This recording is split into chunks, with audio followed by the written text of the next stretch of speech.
ഇന്ന് ഞാനൊരു cooking video ആയിട്ടാണ് വന്നിരിക്കുന്നത്. നമുക്ക് ഉച്ചയൂണ് റെഡിയാക്കാം. ഇന്ന് എനിക്ക് മത്തി സീഡി മീനുമാണ് കിട്ടിയിരിക്കുന്നത്. മത്തി മുളക് കറി വെക്കാനും സീഡി പൊരിക്കാനും എടുത്തത് ഞാൻ. നമുക്ക് മീൻ മുളക് കറി വെക്കുന്നതിന് മുമ്പായിട്ട് പൊരിക്കാനുള്ള മീനിനകത്ത് മസാല തേച്ച് പിടിപ്പിക്കാം.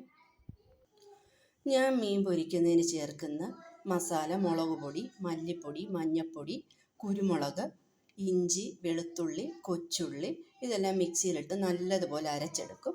എന്നിട്ട് മീനിനകത്ത് പുരട്ടി വെക്കുക ചെയ്യുന്നത്.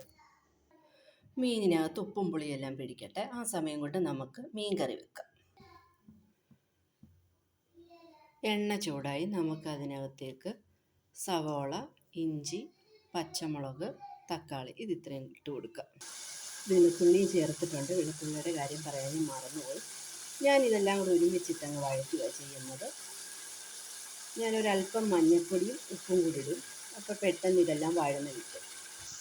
ഇതിലിരുന്ന് വഴന്ന് വരും. ആ സമയം കൊണ്ട് നമുക്ക് കപ്പ വേവിക്കാനുള്ളത് റെഡിയാക്കാം. ഇന്നലെ രാത്രി ഞാൻ കപ്പ പുഴുങ്ങിയിട്ടുണ്ടായിരുന്നു. അതിൻ്റെ ബാലൻസ് കുറച്ച് കപ്പ ഇരിപ്പുണ്ടായിരുന്നു. അങ്ങനെ ബാലൻസ് വരുന്നത് ഞാൻ പിറ്റേ ദിവസം അതെടുത്ത് വേവിക്കുക, കുഴയ്ക്കുക ചെയ്യുന്നത്. സവാളയൊക്കെ നല്ലപോലെ വഴന്ന് കിട്ടിയിട്ടുണ്ട്. നമുക്കിനി മുളക് പൊടിയും മല്ലിപ്പൊടി ഇടാം.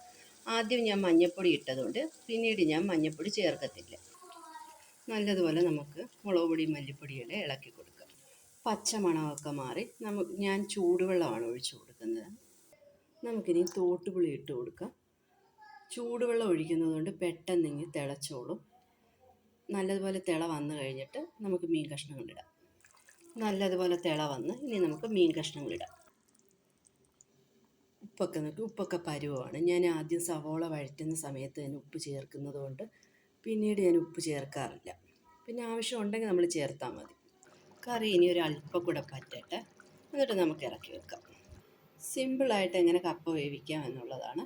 ചട്ടി ചൂടായി ഞാൻ എണ്ണയൊഴിച്ച് അതിനകത്തേക്ക് പെരിഞ്ചീരകം, കടുക് ഇതെല്ലാം പൊട്ടി വരുമ്പോഴത്തേന് നമുക്ക് 2 ഉണക്കമുളകും കൂടി. അതിനകത്തേക്ക് നമുക്ക് സവോളയും 2 പച്ചമുളകും കൂടി ഇട്ട് കൊടുക്കാം. അത് നന്നായിട്ട് വഴന്ന് വന്നതിന് ശേഷം മഞ്ഞൾപ്പൊടിയും കൂടി ഇടാം. സവോളയൊക്കെ നല്ലതുപോലെ വഴന്നിട്ടുണ്ട്. നമുക്കതിനകത്തേക്ക് കപ്പ എടുത്തിടാം. അങ്ങനെ എൻ്റെ തട്ടിക്കൂട്ട് കപ്പ റെഡിയായി. ഇനി നമുക്ക് മീനും കൂടെ പൊരിച്ചെടുക്കാം. അരി തിളപ്പിച്ച് ഞാൻ റൈസ് കുക്കറിൽ വെച്ചിട്ടുണ്ട്. ചോറ് വെന്തിട്ടുണ്ടാവും. നമുക്കത് ഊറ്റിയിടാം. അൽഹംദുലില്ലാ, അങ്ങനെ എൻ്റെ ചോറും കറികളും എല്ലാം റെഡിയായി. ഇൻഷാ അല്ലാഹ് ഇനി നമുക്ക് മറ്റൊരു വീഡിയോയിൽ കാണാം.